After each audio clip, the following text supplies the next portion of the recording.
Niining panahon nga ang putling ebanghelyo gihagis sa mga hiwi nga pagtulunan. Kinahanglan mo barug ang mga tinun-an ni Kristo sa pagpakigbisog sa paglaban sa pagtuo, nga magkausa ug alang sa tanang panahong gihatag sa Dios ngadto sa iyang katawan.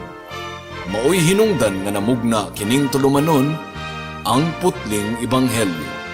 30 minutos nga pagsabwag sa tinuod nga ebanghelyo. Kauban ni Pastor Jeremias Hangad, ang putling ebanghelyo. Tulumanon nga gihatod kaninyo sa Herald of Grace Radio Ministries Philippines. Ang putling ebanghelyo.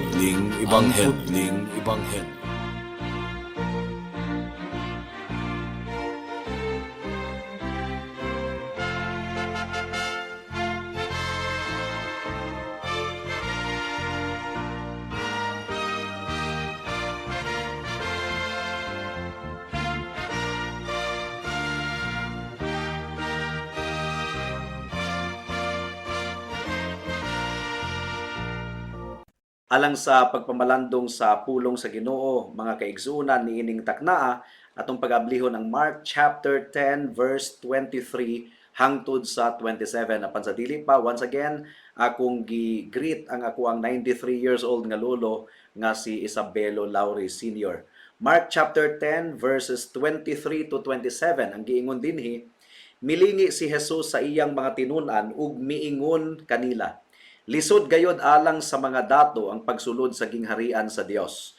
Nakurat ang mga tinun-an sa pagkabati nila niini, apan mipadayon si Jesus pagsulti, mga anak, lisod gayod ang pagsulod sa gingharian sa Dios. Masayon pa sa usa ka kamilyo ang paglusot sa lungag sa dagom kaysa pagsulod sa usa ka dato ngadto sa gingharian sa Dios. Nahibulong pag-ayo niini ang mga tinun-an ug nangutana sila kang Jesus, kun mao kana, kinsa ra man diay ang maluwas? Mitan-aw si Jesus kanila ug mitubag, dili kini mahimo sa tawo apan mahimo sa Dios, kay ang tanan mahimo gayod sa Dios. May the Lord bless the proclamation of His word today. Now, niadtong miaging simana atong gitun-an ang sugilanon mahitungod niining batan-on nga lalaki nga dato nga miduol kang Jesus, miluhod kang Jesus aron sa pagpangita sa kinabuhing walay katapusan. And according to Matthew, Mark, Luke, and John, atong nahibaw-an nga siya dato gayud kayo, adunahan, batan-on, prominente, adunay katungdanan sa ilang katilingban, ug maayo og batasan, gumikan kay napadako siya og insakto sa iyang mga ginikanan, ug aduna siya'y pagtamod ug pagtahod sa atong Ginoong Hesukristo, ug concerned siya sa iyang kalag, mga kaigsuunan. Ug ato usab nga nakita niadtong miaging semana nga sipyat ang pagtulun-an nga gikupta niining maong batan-on nga dato kayo. Tinuod nga iyang gisunod kunuhay ang balaod sa Dios, pero wala niya masabti nga ang iyang obedience to the law bagsak gihapon. Gumikan kay matud pa sa Biblia, kung atong gisunod ang tibuok balaod sa Dios, pero wala nato mabuhat bisan ang usa ka bahin niini, bagsak kita sa tanan. So gi-mention ni Jesus Christ ang unang siyam ka sugo, mao nga nakaingon ang dato nga nabuhat na kuno niya ang tanan, nasunod na kuno niya ang tanan. But when Jesus Christ exposed His heart by mentioning the 10th commandment, ang ikanapulo nga sugo, didto na expose na ang problema ni adtong tawhana. Gumikan kay hakog siya, hangol siya, nangaghop siya, ug ang iyang kabtangan mao ang nagaulipon kaniya, nahigugma siya sa salapi. Matud pa ni Pablo, ang paghigugma sa salapi mao ang ugat sa tanang dautan. ug wala gyud niya tinuod tumana ang sugo sa Dios. Gumikan kay ang sugo sa Ginoo nagaingon, love the Lord your God with all your heart, with all your soul, with all your mind, and with all your strength. Wala niya higugma ang Dios supremely. Mas gihigugma niya ang iyang kabtangan. Busa gitawag siya sa Ginoo aron maghinulsol sa iyang sala. Repentance, paghinulsol, mahinungdanon gayud kaayo kini sa ebanghelyo. Gipatalikdan ni Jesus kaniya ang iyang gihigugmang bahandi ug musunod siya kaniya. So, dili andam katong tawhana nga isalikway ang tanan. Ang giingon ni Kristo sa verse 21, "Follow me, sunod ka nako." Dili siya makasunod kang Kristo. Gumikan kay ulipon siya sa iyang kabtangan, ulipon siya sa iyang kwarta. Paminawan ninyo ang gidikta sa ebanghelyo kanato kung kita makasunod sa gingharian sa Dios. Matthew chapter 16 verse 24 to 26. Ang giingon dinhi. Unya miingon si Jesus sa iyang mga tinun-an, "Kun ang usa ka tawo buot mahimong akong tinun-an, kinahanglang dili siya magtuman sa iyang kaugalingon. Pasano niya ang iyang krus ug musunod siya kanako. Kaya ang gustong magluwas sa iyang kaugalingong kinabuhi, mawad-an hinuon niini. Apan ang mawad-an sa iyang kinabuhi tungod kanako, makabato niini. May makuha ba ang tawo kung maangkon niya ang tibuok kalibutan? Apan kawad-an siya sa iyang kinabuhi? Wala gayod. Walay bisan unsa nga ikahatag ang tawo aron mabawi niya ang iyang kinabuhi. Bisan pa ang atong tibuok kabtangan, dili makapalit sa atong kinabuhi. So, kadtong batan-on nga lalaki, mga kaigsuunan nga dato, mitalikod kang Hesus nga masubanon ang iyang kasing-kasing. Nasubo siya, gumikan kay wala niya makuha ang kinabuhing dayon, pero wala siya masubo gayud pag-ayo to the point nga iyang gitalikdan ang iyang kinabuhi ug ang iyang kabtangan tungod ug alang sa atong Ginoong Hesukristo. So once again, Jesus found himself alone with his disciples. Aduna na usab kahigayunan si Jesus nga mutudlo sa iyang mga disciples human makatalikod katong tawhana mahitungod sa kinaiyahan sa gingharian sa Dios. Ang giingon sa Mark chapter 10 verse 23, milingi si Jesus sa iyang mga tinun-an ug miingon kanila, "Lisod gayod alang sa mga dato ang pagsulod sa gingharian sa Dios." Dunay duha ka bahin ang atong pagpamalandong niining taknaa. Una, the danger of a divided heart. Delikado ang kasing-kasing nga nabahin.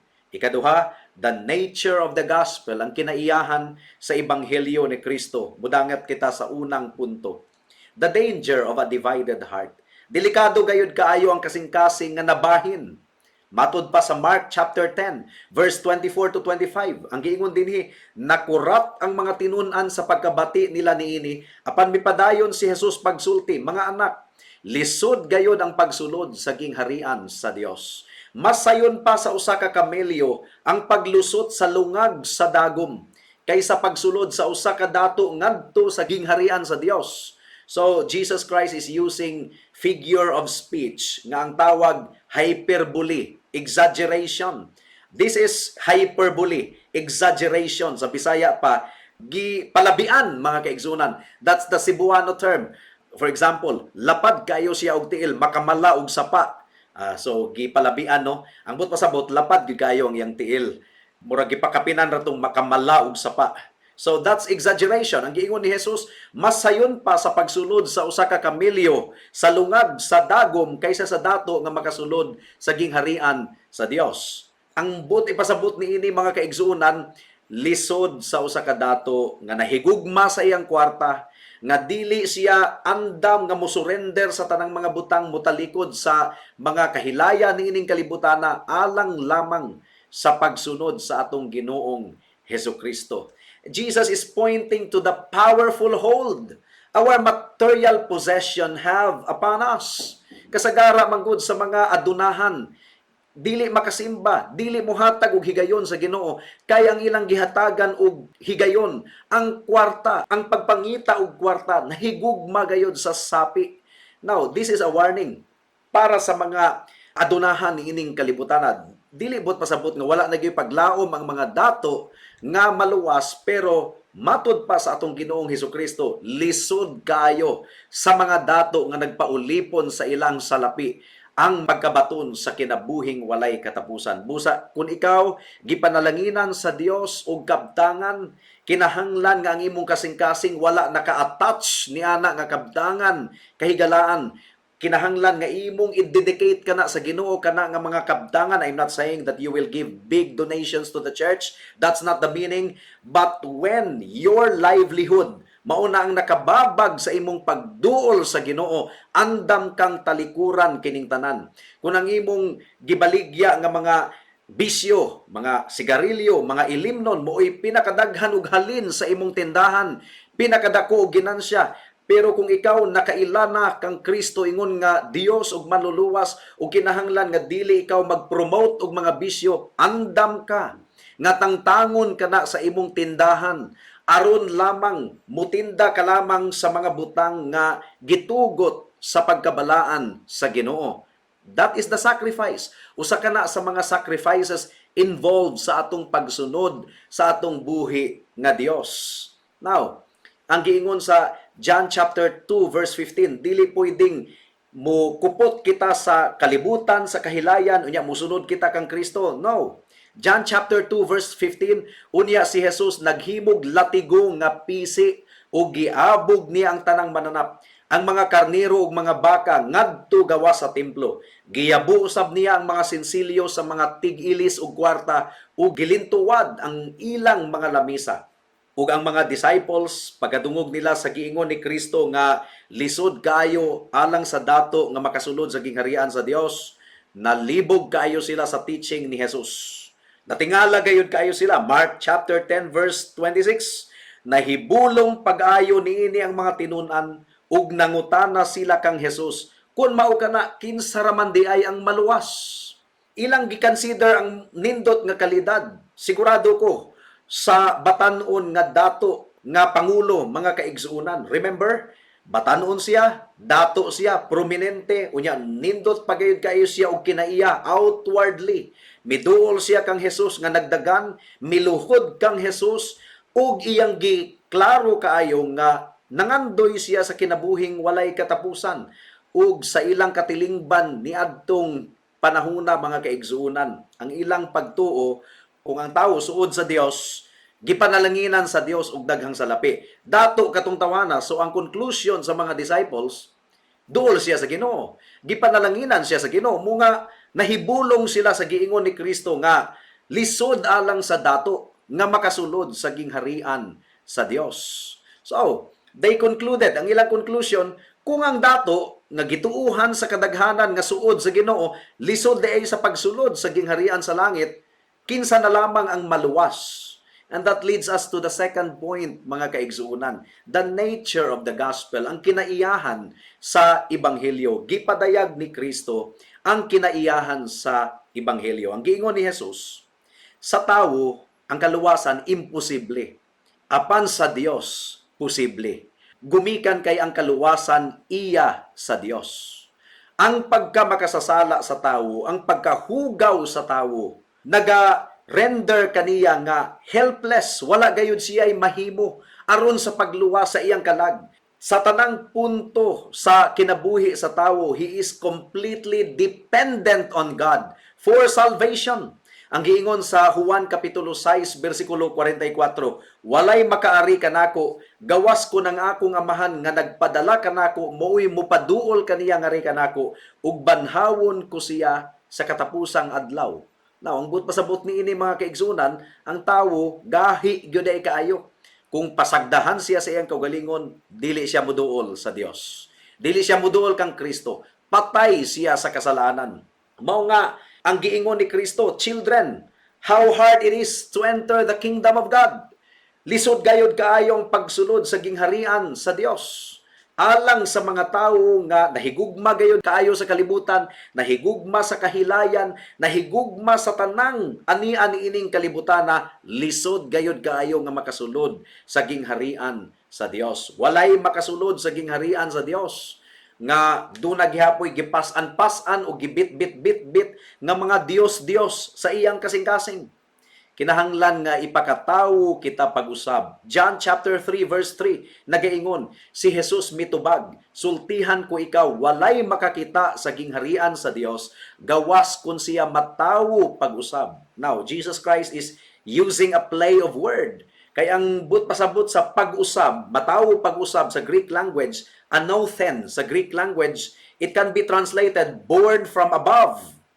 Ang giingon sa John chapter 19 verse 11, si Jesus mitubag, wala kauntay gahom kanako kung wala pa kini ihatag kanimo sa Dios. Busa ang tawo nga nagtugyan kanako nganha kanimo, mas sad-an pa kay kanimo. Well, kung pasagdahan kita sa atong kaugalingon, dili gayud kita maluwas. Pero si Kristo adunay gahom sa pagluwas bisan pa sa pinakahugaw nga makasasala niining kalibutana. Mark chapter 10 verse 27. Ang giingon dinhi, mitanaw si Jesus kanila og mitubag, dili kini mahimo sa tawo apan mahimo sa Dios, kay ang tanan mahimo gayod sa Dios. So baliktad ang tawo ug ang Dios. Sa tawo imposible ang kaluwasan. Sa Dios tanang butang posible mga kaigsunan. Now, samtang ang kaluwasan gikan lamang gayod sa Ginoo, dili bot pasabot nga wala na kitay buhaton. Nga magpaabot na lang kita kung kanus at taluwason sa Dios. Gumikan kay gisugo sa Biblia nga talikda nato ang sala ug musunod kita kang Kristo. Matthew chapter 3 verse 2. Hinulsuli ug biyai ang inyong mga sala kay hapit na maghari ang Dios. Gisugo usab kita sa Biblia nga atong saliga ng Ebanghelyo, tuuhan nato ang Ebanghelyo. Acts chapter 16 verse 31. Ang giingon dinhi, saligi ang Ginoong Hesus ug maluwas ka, lakip ang imong panimalay. Ang tawo nga muduol kang Kristo, but pasabot giuyog sa Ginoo ang iyang dughan, ang iyang kasing-kasing, nabati niya ang iyang panginahanglanon. Mao nga mudangup siya kang Kristo uban sa dakong pangaliupo ug pangaliya alang sa kaluwasan. Sa tibuok kasing-kasing ug hunahuna mudangup siya kang Kristo, walay muduol kang Kristo nga wala giuyog ug gitay-og sa Ginoo ang iyang dughan. Nabati niya nga siya makasasala ug dili siya makaluwas sa iyang kaugalingon, mao nga mudangup siya kang Kristo uban sa dakong pagpaubos. Psalm chapter 63 verse 1 ang giingon dinhi, O Dios, ikaw ang akong Dios ug nangandoy ako kanimo. Sa bug-os kong kasing-kasing gipangandoy ko ikaw. Ang kalag ko giuhaw kanimo sama sa nagmala ug hupas nga yuta. So mao kini ang kinaiyahan sa pagsulod sa gingharian sa Dios. Doon na gayoy puwersa mga kaigsunan tungod kay daghang babag sa pagsulod nato sa gingharian sa Dios. Matthew chapter 11 verse 12 ang giingon ni Kristo, sukad sa pagwali ni Juan hangtod karon ang paghari sa Dios kusganon gayod nga miabot ug ang mga tawo kusganong naninguha sa paghupot niini. Kusganong naninguha, dunay puwersa. Gumikan kay kusganon usab ang babag. Si Satanas mubabag kanato, mao nga kinahanglang mangusog kita sa pagsulod sa gingharian sa Dios. Mangusog kita sa pagdangup kang Kristo ingon nga atong Dios ug manluluwas. Mao kini ang ebanghelyo, Luke chapter 16 verse 16. Ang balaod ni Moises ug ang mga sinulat sa mga propeta hangtod lamang sa panahon ni Juan nga magbubunyag, sukad ni adto gisangyaw ang maayong balita mahitungod sa gingharian sa Dios ug nakigbisog ang tagsa-tagsa katawo sa pagsulod niini. So nakita nato mga kaigsunan, aduna gayoy pagpakigbisog, adunay enerhiya nga atong pagabuhaton sa atong pagsulod sa gingharian sa Dios. Kung ang tawo adunay tinguha sa pagsulod sa gingharian sa Dios, dili kini pwede mga kaigsuunan nga mag-relax-relax ka ng tawhana. Ang katong batan-on nga lalaki nga dato gusto kunuhay niya ang kinabuhing dayon, pero dili siya buot mutalikod sa iyang kahilayan, kabtangan, bahandi aron lamang makasulod sa gingharian sa Dios. He wasn't willing to give up his worldly idols, mga kaigsuunan. The things that were most precious to him. Mao nga ang giingon sa verse 22, sa pagkadungog sa tawo niini naguol siya og masulubong mibiya kang Hesus tungod kay dato man siya kaayo. Ang gingharian sa Dios dili gayud masudlan sa mga tawo nga murag dula-dula ra sa Dios. Ayaw dula-dulai ang Ginoo, seryoso kini mga kahigalaan. Ang gingharian sa Dios dili sa mga tawo nga dili alang sa mga tawo nga nabahin ang kasing-kasing, compromisers. Dunay half resolution nga musunod sa atong Ginoong Hesukristo. No, it should be a wholehearted resolution, mga kaigsunan. Tinuod nga ang Dios mao ang nagpili alang sa iyang mga pagaluwason. Tinuod nga gipili sila sa Ginoo sukad pa sa sinugdanan sa wala pa matukod ang kalibutan.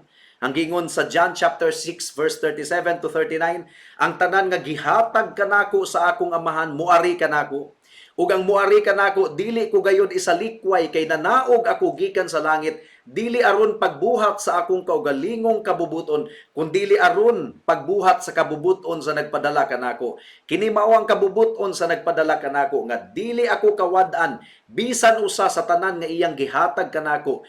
Hinuon banhawon ko silang tanan sa katapusang adlaw. So tinuod gayod nga walay tawo nga makaduol sa Dios, gawas kun ipaduol siya sa Dios ngadto kang Hesus. John chapter 6 verse 65. Ug midugang siya sa pag-ingon, mauman gani nga gisultihan ko kamo nga walay makaari kanako gawas kun itugot kini sa Amahan. Pero tinuod usab nga gisulti sa Biblia nga adunay responsibilidad ang tanang mga tawo nga muduol ug mudangop kang Kristo. Gitanyag sa Ginoo sa matinud-anon gayud ang ebanghelyo alang sa tanan. Ang giingon sa verse 21, mitutok si Jesus kaniya uban ang gugma ug namulong, usara ka butang ang kinahanglan nimong buhaton. Lakaw ug ibaligya ang tanan mong katigayunan ug ihatag ang halin ngadto sa mga kabus ug maangkon mo ang mga bahandi sa langit. Unya balik nganhi ug sunod kanako. Mitan-aw si Jesus nga adunay paghigugma ni adtong tawhana. Iyang gisusi ang kinabuhi ni adtong tawhana. Dili kadto mura og kalit lang nga pagtan-aw, kundi aduna katoy pagtutok nga inubanan sa kaluoy. Nabati ni Kristo ang tinuod nga gugma ug iya gayud nga gitanyag ni adtong tawhana ang ebanghelyo. Miingon siya ni adtong tawhana, "Come, follow me. Sunod kanako." Og karong taknaa mga kahigalaan, mauusab kini ang imbitasyon sa Ginoo sa matag usa kanato. Mauusab kini ang gitanyag sa Ginoo kanimo karon higala. Makasasala ka, dili ka makaluwas sa imong kaugalingon. Rebelde ikaw sa sugo sa Dios. Nakasala ikaw, guilty ikaw atubangan sa Ginoo. Ang imong pagkabuutan, pagkamatarong, hugawng panaptong dinugan lamang atubangan sa Dios. Apan si Kristo nagatawag kanimo karon. Hinulsuli ang imong mga sala, biyai ang imong sala, ang kuna nga dili ka makaluwas sa imong kaugalingon, ug dangop kaniya, salig lamang sa iyang pagkamatarong, ug sa iyang dugo nga giula didto sa krus sa Kalbaryo, aron ang tanang kasalaanan, past, present, and future, mapasaylo higala.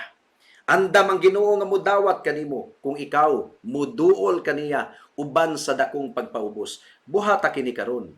Tininud-anay ang gitanyag sa Ginoo kanimo. Buhata karon ang paghinulsol ug pagsalig ug pagtuo lamang kang Kristo. Ingon nga imong bugtong Dios ug manluluwas ug ikaw maluwas gayod. Magampo kita. Salamat o Dios sa mensahe nimo niining taknaa, among gipangayo nga ikaw mo'y magakabot sa mga tawo nga nagmagahi sa ilang kasing-kasing ug pahumukon nimo ug ipasabot nimo kanila o Dios nga ikaw lamang gayod ang bugtong Dios ug manluluwas sa tanang mga makasasala. Salamat o Dios. Mao kini among gipangayo ug gipasalamat ang daan sa ngalan ni Jesus. Amen.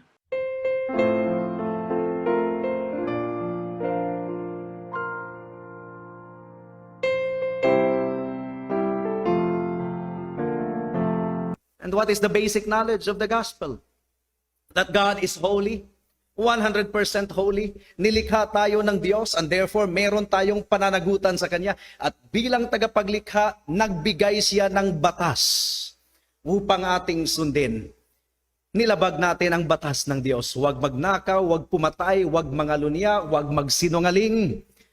Alalahanin ang Sabat at gawin itong banal. Binigay ng Panginoon ang Kanyang batas. And the bad news is that dahil ang tao ay makasalanan, kumakalaban tayo sa Diyos. Ang ating puso ay tumatanggi sa Diyos. The carnal mind is hostile against God sapagkat hindi ito napapasakop sa utos ng Diyos ni hindi nga maaari. That's the bad news. At kung ikaw ay maligtas, kung ikaw ay makatakas mula sa puot ng Diyos, kinakailangang mabura ang lahat ng kasalanan mo. Hindi 99% na pagbura, kundi 100% na pagtabon sa lahat ng kasalanan mo. And for you to be acceptable before God, kinakailangang meron kang 100% na katuwiran, which is wala ka. That's the bad news. Isang kasalanan lang, impyerno na ang bagsak mo. Kapahamakan, walang hanggang kapahamakan. That's the bad news. Well, here is the good news. Jesus Christ came, 100% God, naging 100% man na hindi nawala ang kaniyang pagiging Diyos. Siya lamang ang tanging tagapamagitan between God and the sinner. At ang gawain ng Panginoon sa pagligtas ay sa pamamagitan ng kaniyang 100% obedience to the law of God at 100% na sakripisyo doon sa cross ng Kalbaryo. Sapat na ang dugo na kanyang ipinadanak doon sa cross ng Kalbaryo at bilang patunay na nasatisfied ang hinihingi ng Panginoon na hustisya, nasatisfied ang pag-ibig ng Diyos, nabuhay si Kristo mula sa mga patay. And that by repenting of your sin and believing in Jesus Christ alone, you will have eternal life. That's the basic knowledge of the gospel.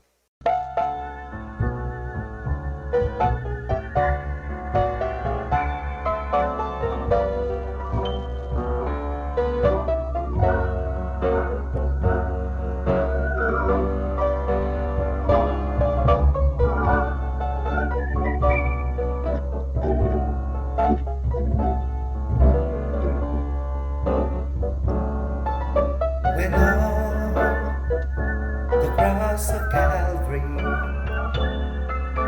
the Lord was crucified.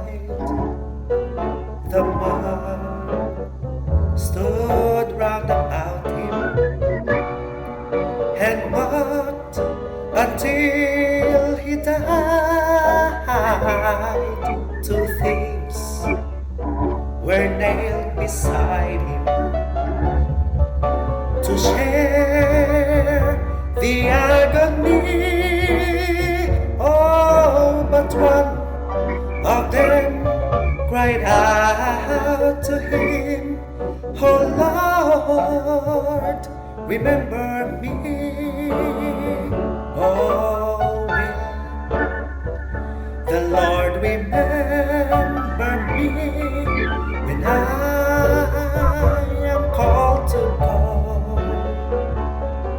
when I have crossed death's chilly sea? Will He His love there show? Oh yes, He heard my feeble cries, from bondage set me free. Oh, and when I reach the pearly gates, He will remember me. Oh, what a shame to kill Him there on that rugged cross, but such a death was needed to rescue all the lost. His blood was made a ransom to set the captives free. Oh, I know that I'm included, and He will remember me. Oh, will the Lord remember me when I am called to go, when I have crossed death's chilly sea?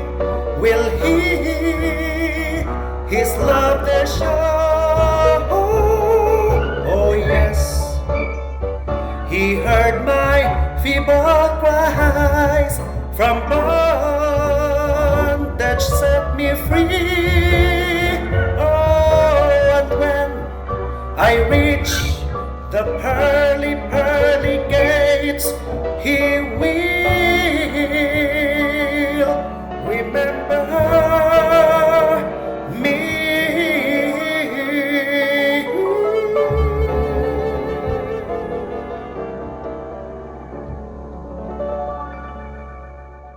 Alang sa dugang nga mga pangutana, mahimong mo text kang Pastor Jeremias hangad sa 0935 744 3030.